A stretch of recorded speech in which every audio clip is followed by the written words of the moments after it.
It's Kenny Rogers and some special friends Hello, boys. that make Monday and Tuesday, November 28th and 29th, two special nights. How'd you know? I'm a gambler. I'm supposed to know. When Kenny Rogers, Linda Evans, and Bruce Boxleitner star in The Gambler, the adventure continues. You ain't gonna let things get dull around here, are you? Not for long. Watch out. Play it right.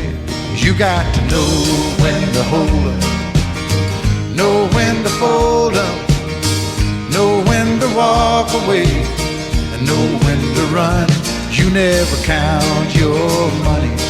When you're sitting at the table, there'll be time enough for counting when the dealing's done.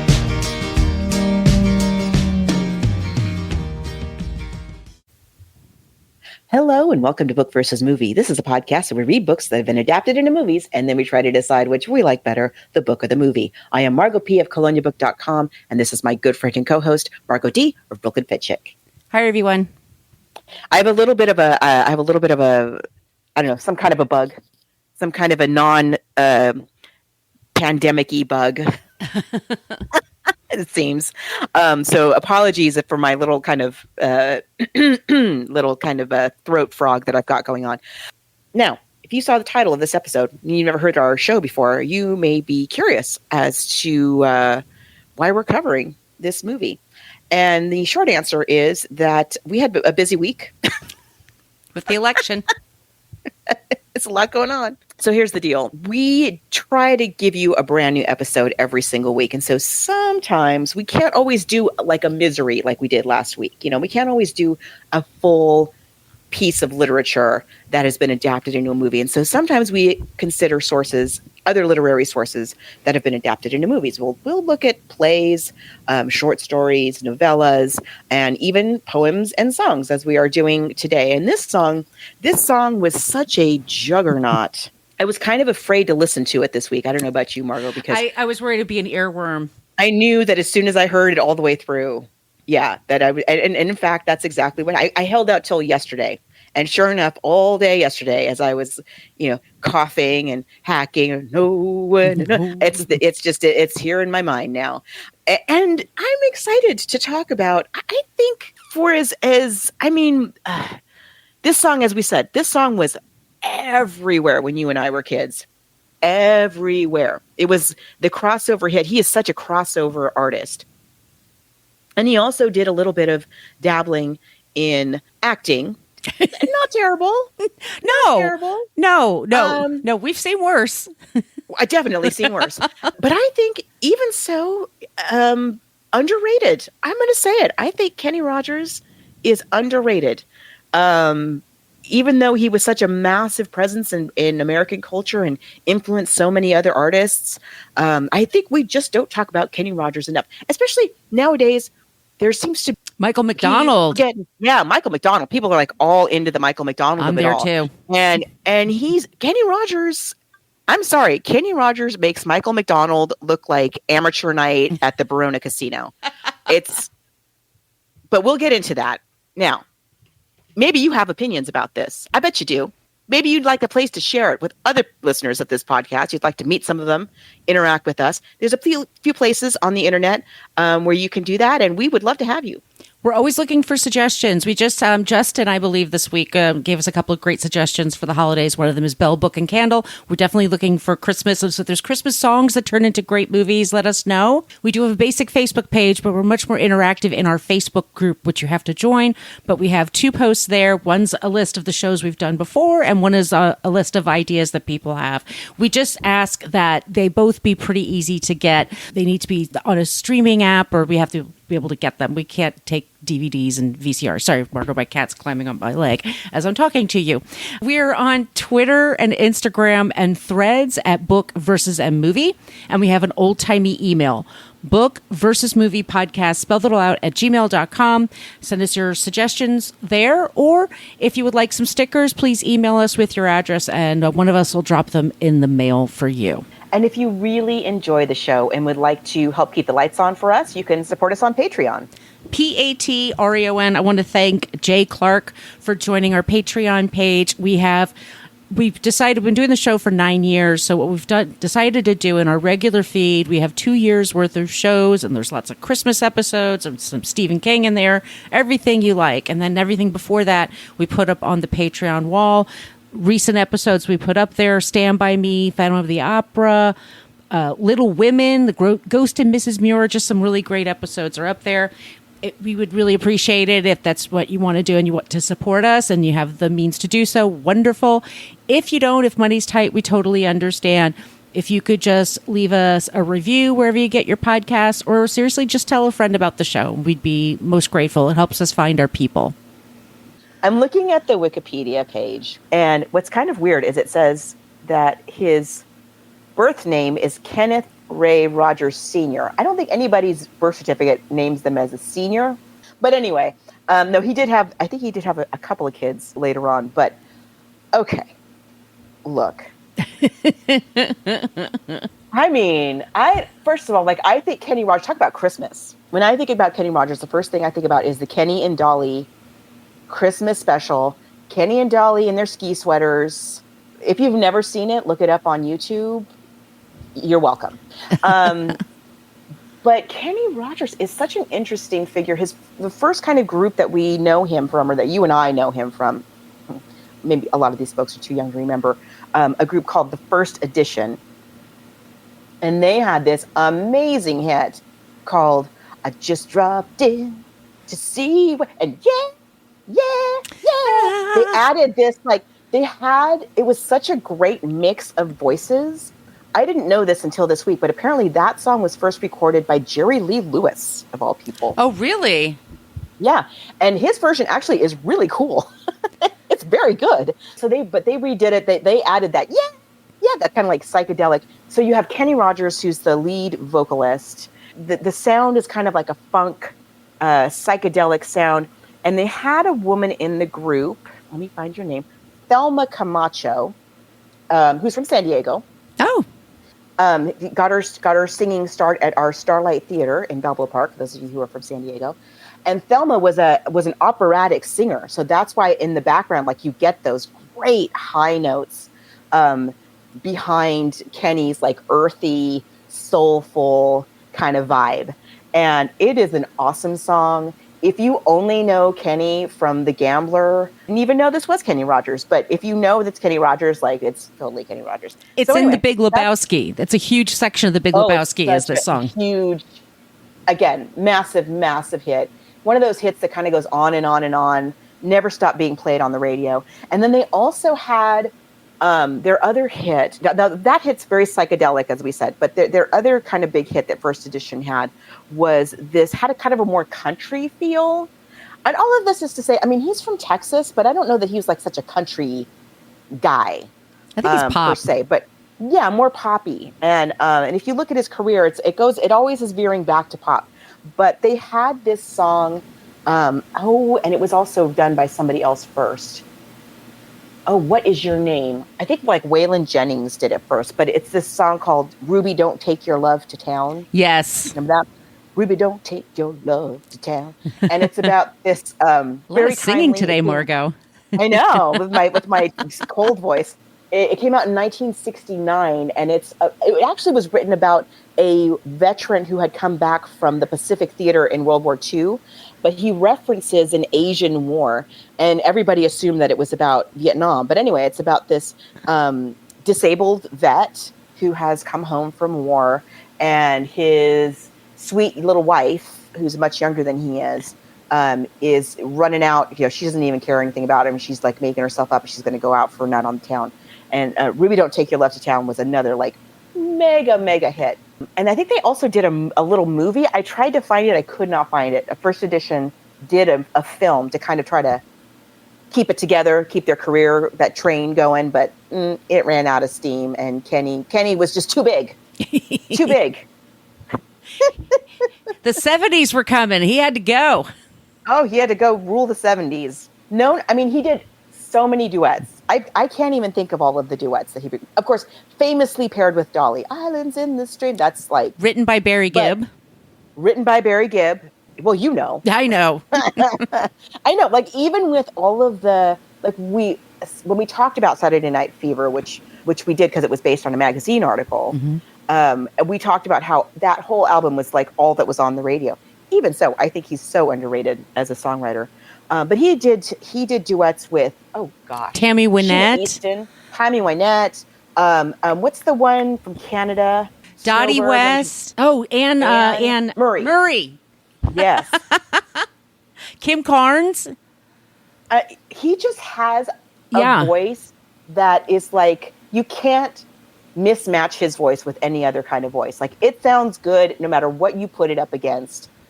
Whether it's that operatic singer in First Edition or Dolly or Sheena Easton, I mean, Lionel Richie. I saw there's a great clip on YouTube of Kenny and Lionel singing The Gambler. He sang it everywhere. He sings it live too. I mean, you could tell. I mean, his voice is gorgeous. It's just, and it's one of those like Ode to Billy Joe. It really lends itself to a movie because it's telling a story, and you're just trying to figure out the story. So we should say that the writer of the piece is actually a man named Don Schlitz. I always think of the Schlitz beer. He's someone who's in the Country Music Hall of Fame. He's written so many. He wrote this when he was very young. He was like 23, 24. His father had just died, and he wrote this song, and he tried to get other people to record it. But Kenny is the one who released it in 1978. But he's also written for Lori Morgan, the Judds, Loretta Lynn, Randy Travis, the Bellamy Brothers, Mary Chapin Carpenter. I was like, this man Don Schlitz is an incredible songwriter. And so it's his material that Kenny is coming in. Kenny had a big hit with Lucille, which is one of those songs I can't get out of my head as soon as it starts playing. I mean, there's so many. Lady. And he was although he didn't write this song, and he also didn't write any of the other songs I think I mentioned, he was also a very gifted songwriter, sweet music man. Anyway, he in his own right. And I think that's part of why his performances of these other songs are so good, is that he understands like how to get into the story of the song. And you're right, it's very much like Ode to Billy Joe, that it's a compelling story. You want to know what's going to happen. And also, it has a catchy chorus. You wish, like, as a songwriter, you could come up with something like this. Because it's so catchy, and yes, it's an earworm, but it's so enjoyable, and it's actually great advice too. I think on top of that, I don't even play poker, but I get, metaphorically speaking, from what's it's coming from. Yeah, it's not bad advice. I don't hate it as life advice. No. So Kenny records this in 78, huge smash. And then he's on The Muppet Show, which is where I remember this from when I was a kid. And he's on the old train car with a bunch of old Muppets. And we were just saying off the air, we forget that the gambler dies. Like, the whole point is he's telling a story and then he croaks and then he's gone. So that was just like the last gift he gave somebody, was all this life advice. Yeah. 1980 comes around, and I don't know if this is Kenny's first appearance on film. He did a lot of movies. There's like Six Pack.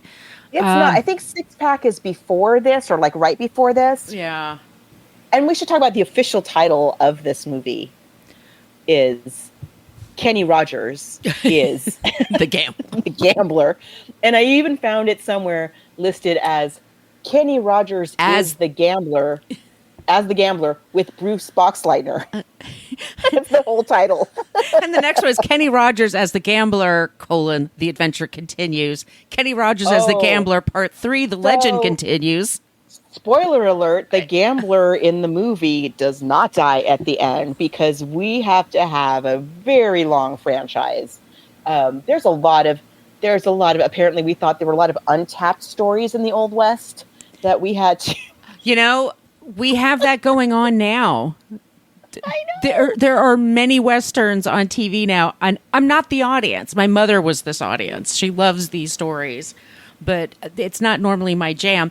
But I also kind of get it. It's sort of that idea of a simpler time when you could just have a dream and you get a ticket and you go on a train and you start a new life somewhere. This movie also is, I have to say, I thought it was pretty dark in spaces. Agree. I think it's, I would say that I would actually give a trigger warning for DV domestic violence. Oh, definitely, absolutely. In a couple of places, in a few places, there's times where a woman gets hit, and it's just sort of like that. It's a part of the story, like the guy's a creep who's doing it, but anyway. Yeah. So, is there a trailer? I couldn't find a trailer. I have a trailer-ish kind of thing that somebody was kind enough to put together. They sort of took all the little movies. I think there's 5 Gambler movies and put them together. I'll play the Geico commercial at the end credits because that's where. Okay. That's a fabulous one. Here we'll play this. But we should just say it's a story about a gambler. He meets these men on a train. He gives the guy his whiskey and lights a cigarette, and the man's just saying, no one to hold them, no one to fold them, no one to walk away, no one to run. And he's, because this is a young man. He doesn't die. Yeah. Then he dies. And so he's going to pick up where he left off, and he's going to move on with his life. So let's play this trailer, and then we'll talk about this movie.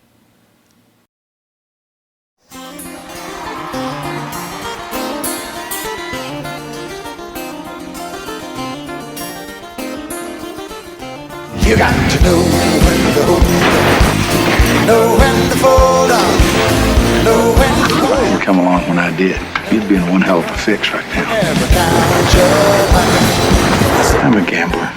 I learned to read cards, and I learned to read faces. And yours tells me you're running a bluff. You got to know when to hold on, know when to fold on, know when to walk away, know when to run. You never count your money. It wouldn't be big time poker without Brady Hawks. Why don't I just save us some time? Winner takes all. When the deal is done, How about it? You there?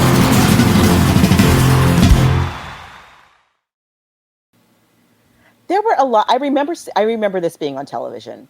Absolutely. And this was like when we've talked about some of the other, we've done a few made for TV, like Elvis and Me, and of course Harper Valley PTA, where it's hard to explain how it is in the old days to these young people today, that when stuff was on TV, you just had to watch what was on TV. Yeah. Like you couldn't be like, hey, like you and I are doing today, like, hey, let's find that interview that Kenny Rogers did in 1984 to prevent. There was none of that. No. There was none of that. And so whatever was on TV, everybody watched it and everybody talked about it at work or at school the next day. So this was, because this song was such a massive, massive hit. I can't stress enough how ubiquitous this song was. We all watched this movie. And I think for a lot of us, it was the first time seeing him on screen. Yeah, except on talk shows and stuff. But him acting, yes. We also talked about Urban Cowboy before. That was based on a magazine article. Yes. So there's this whole thing, the late 70s into the 80s of country Very music cowboy. hitting the pop charts. So this is a song. I was a white kid in Pennsylvania. Like was on a farm or anything like that. And all my friends listened to this. Kid in California, and same deal. What's the Dukes of Hazzard? Yes, Dukes of Hazzard. There's Burt Reynolds movies I'm trying to think of. Like, there's a lot of just sort of like, just like goofy Southern people laughing and having a great time and making fun of the city folks because we have sticks up our butts and we just don't know how to let loose and have fun. I get it.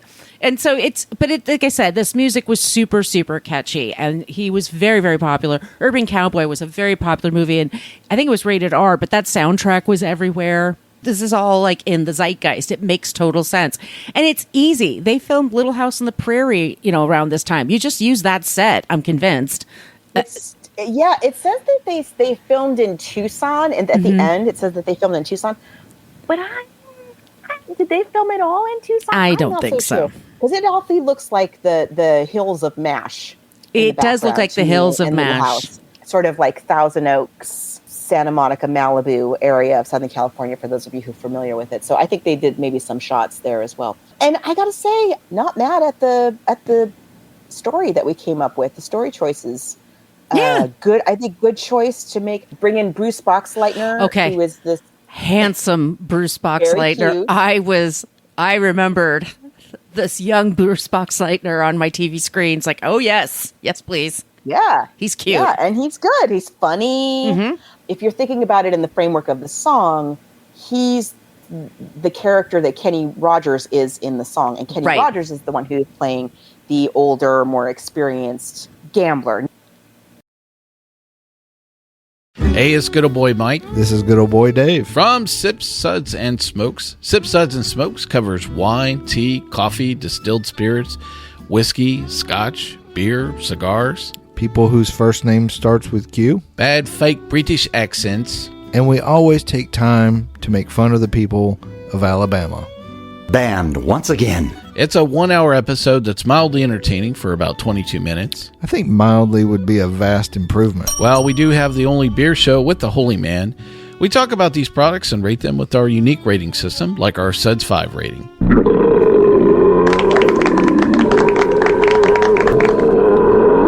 Do you really have something better to do with your life for an hour than actually listen to this show? Well, don't make them think about it. Well, join us on this radio station, podcast network, or via our Android app.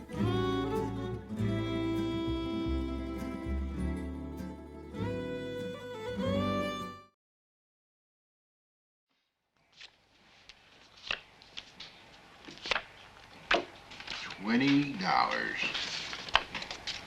See your 20. I'll raise you another 20. 20.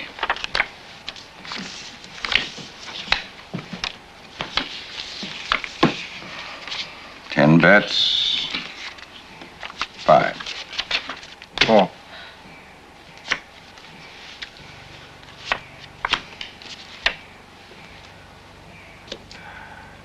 Well. Gentlemen, this little old ace is gonna cost you, $50. Where you from, boy? Around What's your name? Billy Montana. Who taught you to cheat like that, Billy Montana?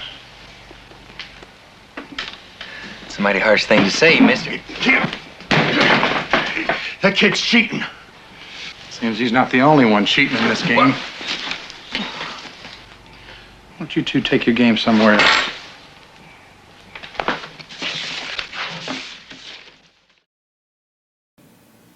Let's talk about our cast here. So again, we've got Kenny Rogers as Brady Hawks, the gambler. We've got Bruce Boxleitner as the young gambler, Billy Montana, who is on his way. Is it San Francisco? San Francisco, not Sacramento, Margot. San Francisco. Not Sacramento. Not Sacramento, because That's Sacramento a long train fits ride in there. from wherever, Yuma? Ooh, oh my that's God. a long ride. We've got Jeremiah, who's this little boy. So we learned that the reason that the gambler, Kenny, is on the train is not to go to the poker tournament, although he is a renowned poker player. He is going to Yuma to see, he has learned that he has a son with his former wife. And so he's going to go and meet his son and perhaps rescue his former wife from her new abusive husband. Mm-hmm. We also have Lee Purcell, who we talked about when we talked about Valley Girl. Who's beautiful. Gorgeous. And very good in this, I think. She's fantastic. It's such an interesting character. Yeah.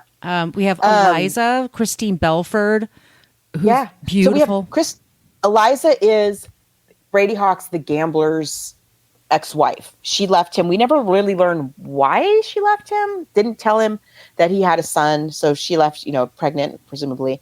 And then we also have Harold Gould, who plays the owner, Mr. Stowbridge, the owner of the rail yard. Now, for those of you who are fans of the Golden Girls, Harold Gould played Miles, Rose's boyfriend. He also played Rhoda's dad on Rhoda. That's where I know him from. Yeah, me too. I mainly know him from Rhoda, but he also played Miles on the Golden Girls.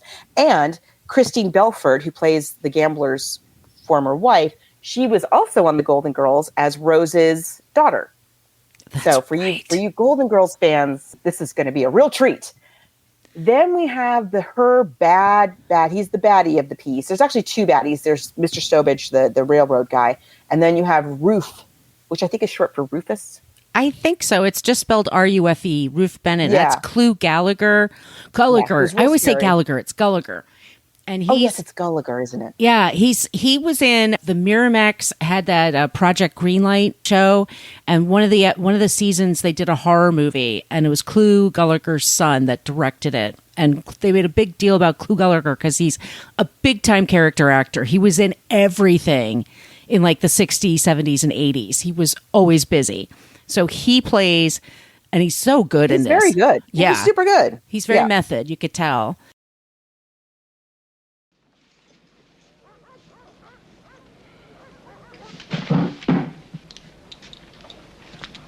Fella at the post office says it went to somewhere in Kansas. Who's in Kansas?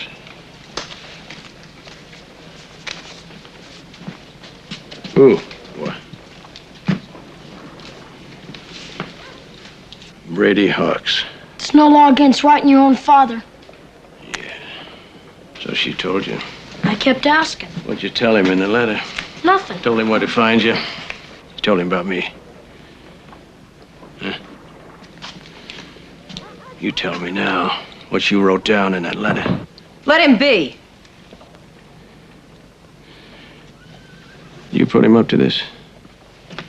What? You wrote Hawks a letter. I want to know what he said. Well, that's Jeremiah's business. Not if it brings Hawks here looking. And you'll beat it out of him, won't you? If I have to. And then we have Lance Legault as Doc Palmer. Not a lot happens, so spoiler alert. It's like, yeah, I mean, there's different conflicts. I would say one thing I have to say is like, there's several women that look exactly alike. That look, we have definitely a look. Like maybe we just had the one makeup artist and stylist on set, or the director had a type, and that was like blonde and gorgeous.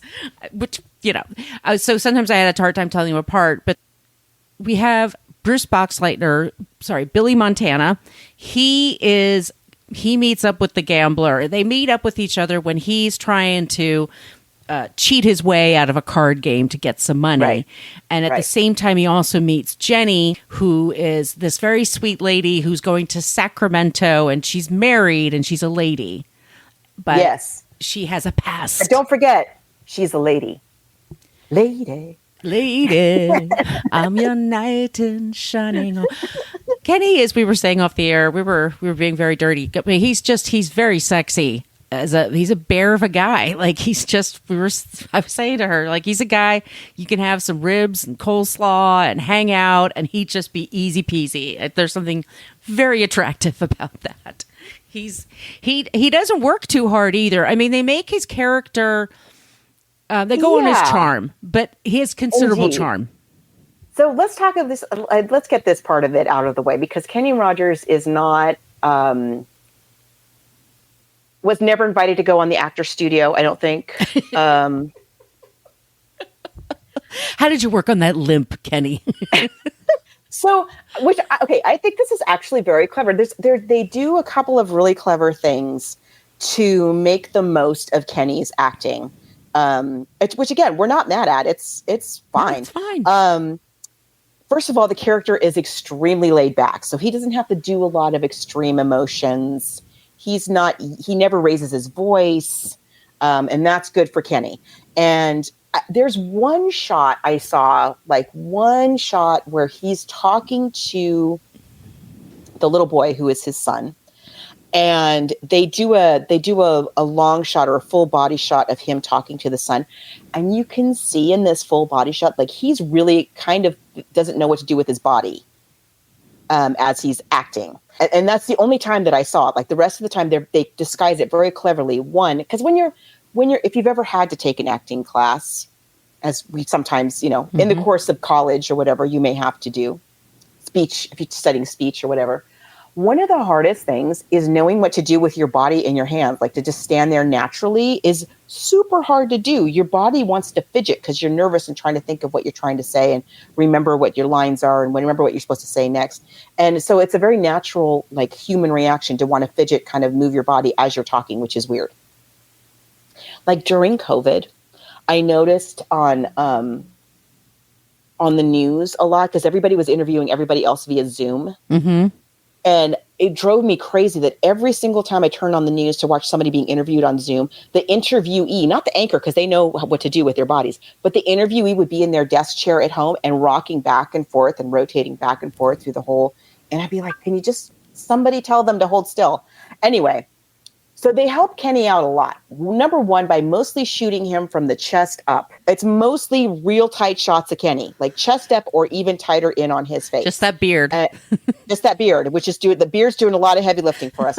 And then the other thing is that when he does have to move on screen, as Margos said, they've given him a limp. We have this story about, I guess, during the Civil War, he was injured and now he has a cane and he's got a limp. And that really helps a lot because he's got one hand that's always full and always got something to do. So I think that really helps sell his acting a great deal. A great deal. Let the clues and the Stowbridges, let them be the hotheads yelling, throwing things, throwing punches. Let them do that part. And Kenny, you just be the cool gambler. And I think it works very, very well. I think the women are very good in this. Yes. There's not a lot of them, but they're very good. No, they have something to do. So there's the one hand, he has this Jenny person, and I don't know if she's supposed to be a love interest for, well, she says she's married. Once again, she's married, she's a lady, but she's a lady who has a past. Mr. Stowbridge is the man who, when they're on the train, he gambles on the train, but he also wants to use her as stakes, and they make a big deal about how they, she's like, no, I'm married. You can't just, win me as a prize. I did like the scene where Stowbridge sends somebody to their car and he's insisting that she go with him.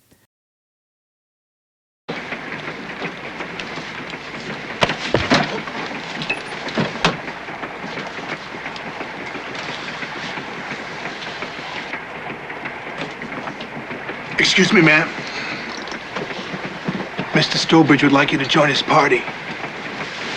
I don't know Mr. Stowbridge. Seems he knows you, miss. Mrs. Tell Mr. Stowbridge thank you. I'm not interested. I'm afraid he insists. I have a husband. I don't think he'd approve.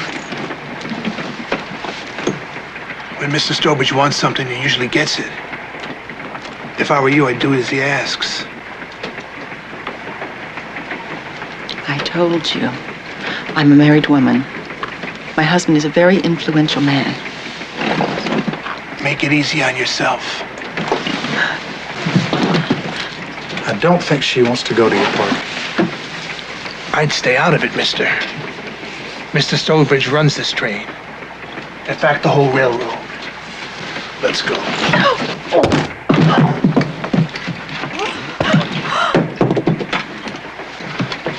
Give me the gun. I'm gonna get your head, kid! I don't think the lady wants to go to your party.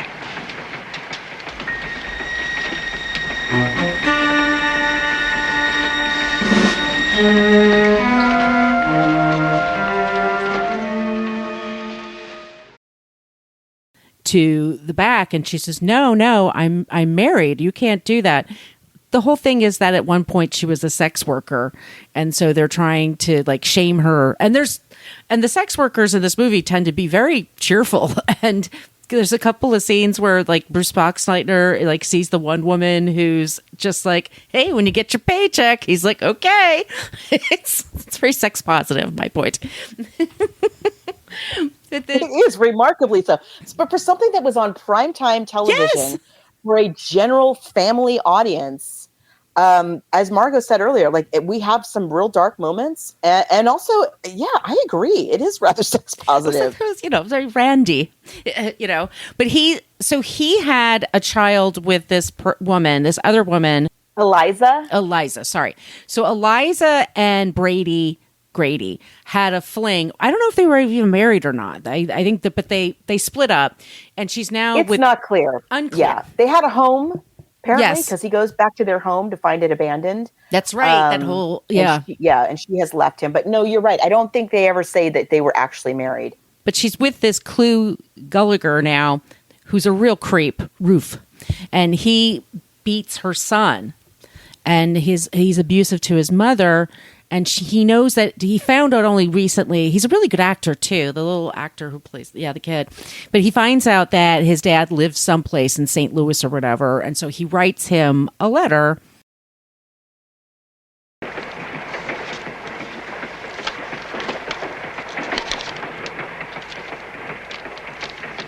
Dear Pa, I know you don't know me, but my name's Jeremiah, and I'm your son. I didn't know who my father was till a while back, but my mom said you didn't even know there was a me. I didn't want to bother you none, but now I got no other way, so I'm writing to let you know the fix we're in, Mom and me, and we need your help.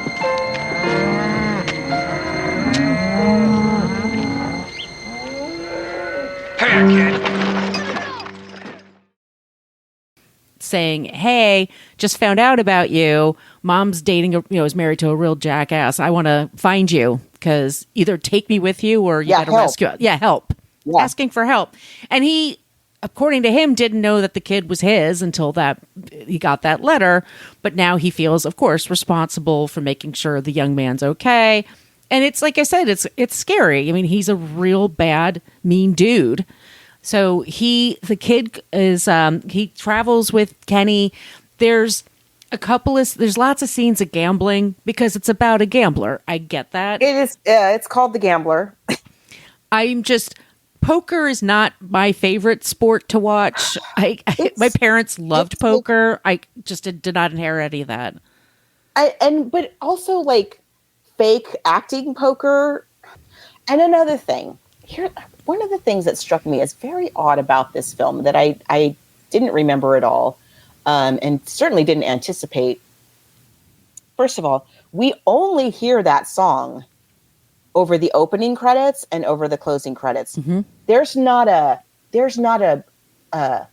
hint of a violin motif of doo, doo, doo, doo. There's almost no score to this whole movie. The whole thing occurs with zero music in the background, except for a couple of, there's maybe all of 5 minutes of score if you go through the whole thing. There's maybe like to show passage of time, or like I think when he goes to the house that he shared with Eliza and finds it abandoned, I think there's like a little musical moment there.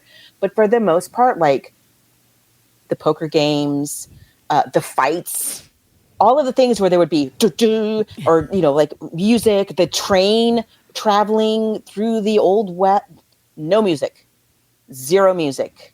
Not sure why we made that choice. He never sings. He never sings. No, he never hums. He doesn't. He doesn't go to church and sing out of a. I was like, what? Nobody has so much as a comb with a piece of wax paper on that train, like to make music. Nothing. I know. Nobody's whistling even. No one's humming. Nothing. He's not going to church and singing along to the hymns. Nothing. So that's something like, yeah, exactly. He's just there to be the gambler. He's just there to act, which is fine. It's fine. That's okay. Like I said, it's only an hour and a half, and it's just basically he rescues spoiler. We do spoil the details. He does rescue his son, and he does have a meeting with the former flame, and I don't know why she doesn't go with him. It doesn't, like, he beats up Clue, Gallagher, Roof. He and Bruce Box, and I love it. I love the glass down the bar thing. When you drag somebody down a bar. They give Kenny some real fight choreography in this thing. Yes, it's kind of impressive. It is. It's. Yeah. But and Bruce Boxleitner is a great buddy for him, and he backs up. I don't know why, but the son goes with him and Jenny, but she doesn't. She's going to leave Roof. Roof is out of the picture. He's got to check out of Dodge. But not just yet, for some reason. Yeah, and there's still some chemistry between Eliza and Grady, but he's kind of like, all right, guess we're split. We're going to go our ways. And she's like, okay, I'll see you in a while. They shake hands. Okay. Yeah. And then her son is just leaving with him. From what I understand, I think that's what's happening. You coming with us? Not now.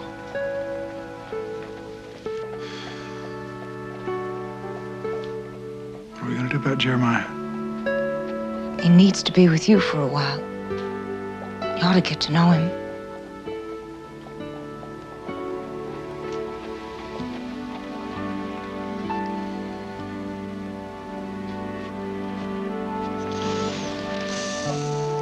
You be okay? Yeah.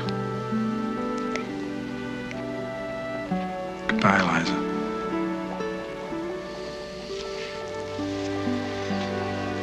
Goodbye.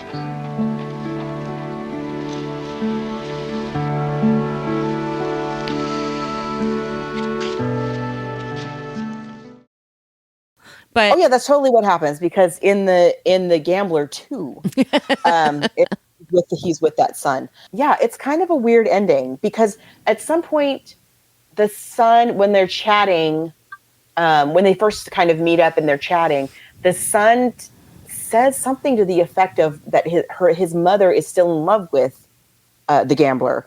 And of course she is stuck in this, well, sure. And is stuck in this relationship with Clue, who's very powerful, like runs this town that they live in. I think it's Yuma again. And therefore she really can't get away, because no matter where she goes, he sends people after her. She's tried to leave and he sends people after her to try to get her. So I don't know, if it's not clear if she's afraid to leave him. We're not really sure why she's leaving. She says, yeah, to the Gambler, like, oh, you take our son, he needs to get to know you, and da-da-da-da. But she doesn't like hug her son goodbye. Or wouldn't you be crying? I would be hysterical, inconsolable, even if I thought it was the best thing. Because it's not like you're going to like text each other along the way. This kid's gone. Anything can happen to him. A last hug and words to my son. Words of wisdom. Something. Yeah. I will see you Christmas Day in San Francisco, just so you know. Like something like that. Yeah. All she does is shake hands with Kenny and send him on his way. Yeah, it's a very head scratcher of an ending. Because he also says, I watched it 3 times, because Grady and Billy are talking. Tommy Monte, Billy Monte, yeah, it's Bruce and Kenny are talking, and he's like, well, you got the kid now. Why don't we go to San Francisco? And he's like, I don't want to raise him around a bunch of saloons. And then he just says, well, you could put him to school, and then you and I could go someplace. Like, wait a second, you're just going to send him off to school? You're not going to hang out with him? You're going to just go with... They literally just established he's coming along with you to spend time with you. His mother just said... And I'm like, is he going to be with Jenny? Because there's a whole scene also with Jenny where she's like, I'll take care of him. Yeah. We'll look out for each other. And then the very next scene, he's like talking to the mother. Throw him in a school. Maybe these questions are answered in the second one. I did not watch the second one. Normally I go down those... No. I mean, my apologies to our listeners, but no, I could not. I just took a little peek at every single one of the other, and they go well into the 90s. Let me tell you, they go. Oh yeah, with varying degrees of production value. The later ones do have a score, bigger names, I would say. But in the second one, the one that immediately follows this one, it has a lot of the same cast. At least from what I saw, the bit that I saw, it's clear the boy is going with him. Bruce Boxleitner and Kenny Rogers and this boy are now a trio traversing the Old West. What could possibly go wrong with that? I'm sure it's fine. I'm sure it's totally fine. He have guns. They drink. They gamble.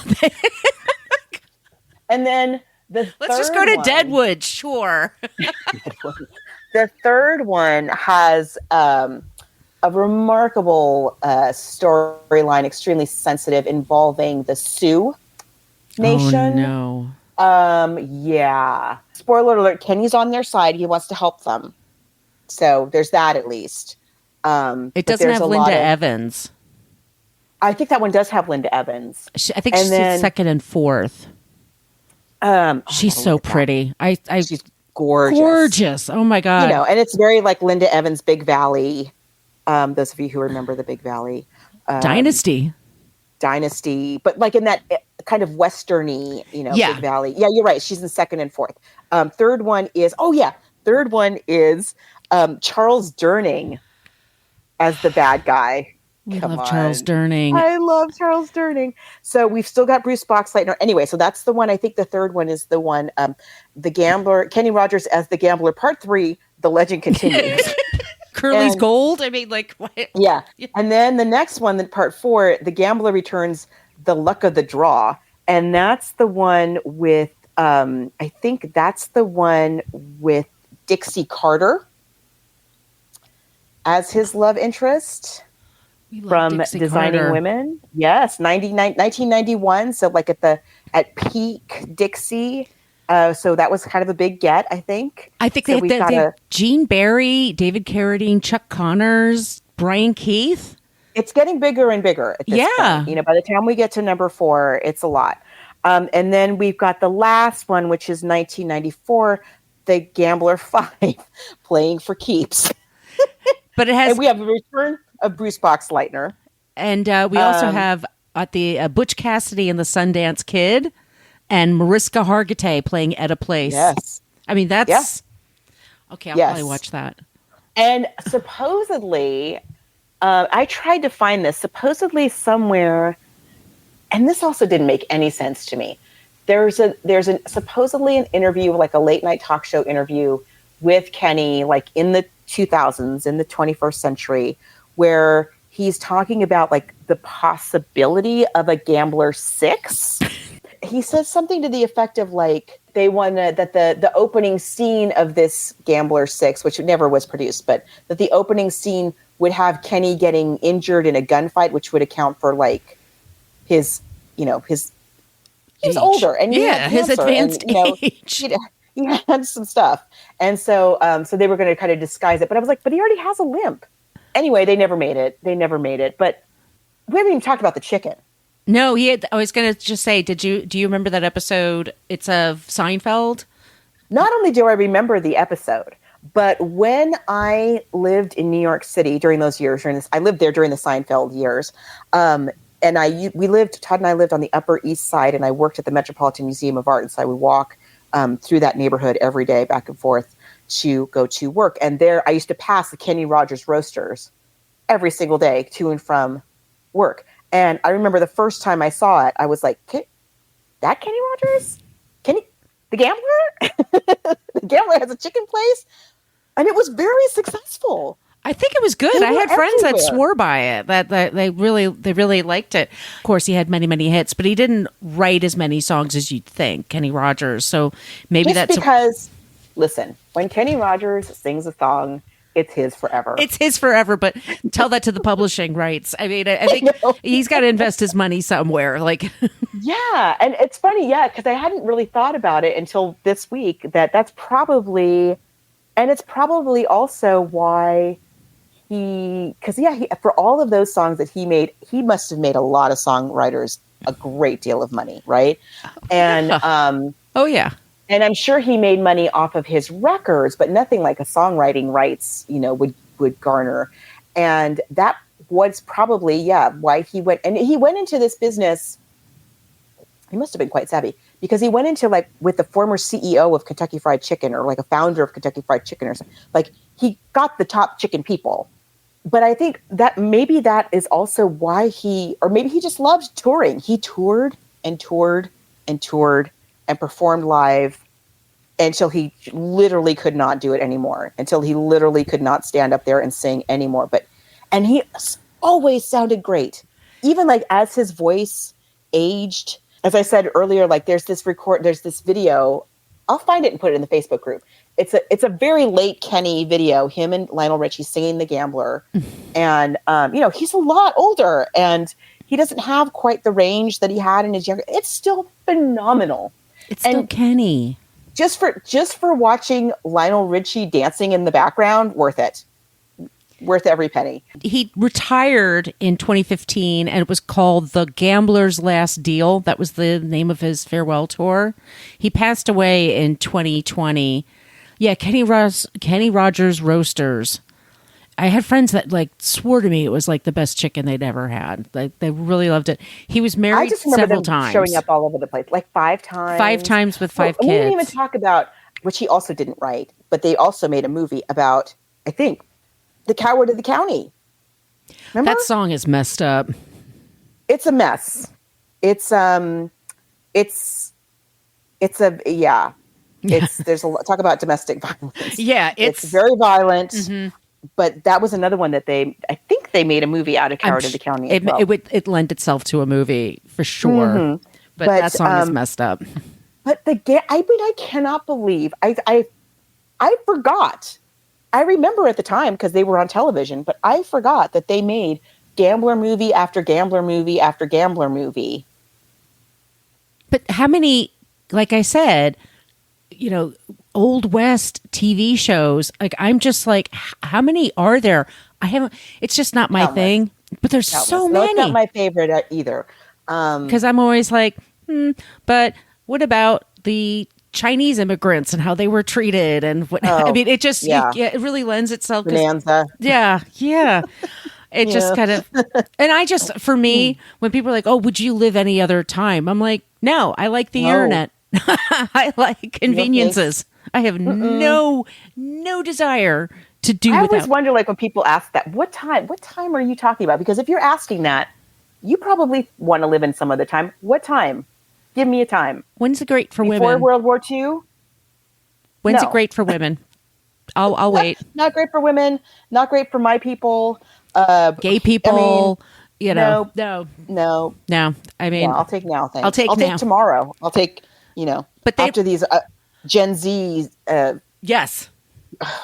But they're a thing. Kids. I mean, I can see why it goes down easy. Like you can put this on, flip through a magazine, or do your laundry, or bake cookies, or clean your house. That's exactly. I was cooking while I was watching this movie. And it's easy, and Kenny is a delight. He is, and I loved him pre-facelift. I mean, it's nice to see his real face. I know that's the one thing. Like as you go through the gambler movies, like his face changes a lot. Yeah. And I never think he looks like people got really upset about it, and he looks bad. I just feel bad, like that he thought he needed to. I just thought he was so good looking the way. I know that's just that business, right? Yeah. But you're right. The Western. I don't know if it's like the idea of the lawlessness of it that gives it a kind of an interesting backdrop, and that's certainly something in this franchise. It's like there's just no law. There's no. Everybody has to kind of take the justice into their own hands. I mean, they just never stop making them. But yeah, book versus movie. I'm going to take the book. I'm going to take the song. I so much enjoyed watching The Muppet Show again with Kenny Rogers. It's on Disney Plus. It's a delight. Listening to his music again and just his warmth. And the way he interacted with women was great. That's why he had so many hit singles with women. I think he liked women, maybe a lot. He was married 5 times, but yeah, true. But he really, again, like his work with, and he's worked with men too, but his work with women in particular, is always just so good. And yeah, he must have been great to work with for a female artist because they loved working with him. They did it over and over again. And he never wasted an opportunity to get on stage with Kenny. Yeah, I mean, he's very generous when he's performing with somebody. Some people don't share a stage very well, and he seems totally happy to do so. Yeah, and it's nice to watch, and it's just his voice goes down easy, man. It's great. It's great. Y'all just get yourself. Okay, here's what I'm going to put in the Facebook group. I'll go right now as soon as we're done with this. I'm going to dig up that Christmas special, the Dolly Kenny Christmas, because everybody needs that in their lives. There's this one weird scene though where did I bring this up before? Where they're singing and there's those mannequins. No, I can't remember what song. There's this song. It's really weird. It's just a normal holiday song. The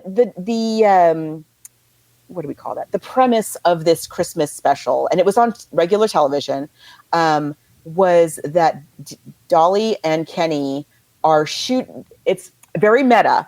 It's a Christmas special about shooting a Christmas special, and they're up in a ski cabin because skiing was very big at this point. And so they're in this ski lodge shooting this Christmas special. And there's this scene where they're singing a Christmas carol. I don't remember which one it is. And they're in the kind of bar, like piano bar of the ski lodge. And it's filled with mannequins in ski wear. It's very creepy. It's weird. But the special's great. I will put it in the Facebook group. And I'm going to also find that Kenny and Lionel. You just watch it. Just watch it. Just watch it. Yeah. It will delight you. Speaking of delight, what we're covering next, we're both super, super excited about. It's The Sweet Smell of Success. The movie is available Amazon. It's available everywhere, but it's streaming on Amazon right now. It's based on a short story.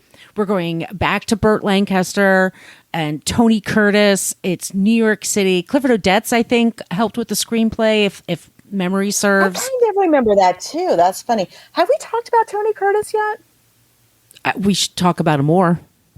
Yeah. I really like him as a performer. I think he's very, So that's coming up next time. Once again, please send us your suggestions. We're desperately looking for holiday ideas. Bell Book and Candle, though, is definitely on the list. All those places I mentioned at the top of the show. And once again, our email is bookversusmoviepodcast@gmail.com. And Margot, where can they find you? You can find me online at coloniabook.com, and all of my social media callouts are at She's Not Your Mama. And where could they find you? You can find me at Brooklyn Margot on Twitter, TikTok, on Blue Sky. Sorry, guys, we have to go to all these different places now. And then it's Brooklyn Fit Chick for my site, for Threads, and for Instagram. All right, everyone. No one to hold them, no one to fold them. I'm going to get me some chicken now. I want some roast chicken. I'm hungry. Here is Kenny Rogers, by the way, Geico ad before we go. 15 minutes could save you 15% or more on car insurance. Yeah, everybody knows that. Well, did you know that playing cards with Kenny Rogers gets old pretty fast? You got to know when to hold 'em, know when to fold 'em, know when to walk away, know when to run. You never count your money when you're sitting at the table. What? You get it? I get the gist, yeah. Geico, 15 minutes. Thank you so much for listening to the Book versus Movie podcast. We're a part of the Frolic Podcast Network. You could find more podcasts you will love at frolic.media/podcasts. You could find us on Twitter, Threads, Blue Sky, and Instagram at Book versus a Movie. Just spelled it all out. We have a Patreon page. Type in there Book vs. Movie Podcast, where you can find 8 years worth of shows. You can follow Margot D on social media at Brooklyn Margot and also Brooklyn Fit Chick. You can find Margot P at She's Nacho Mama. Thank you again for listening, and please be sure to send along your suggestions for the show. Remember, the book needs to be easy to get your hands on, and the movie has to be streaming on a major platform.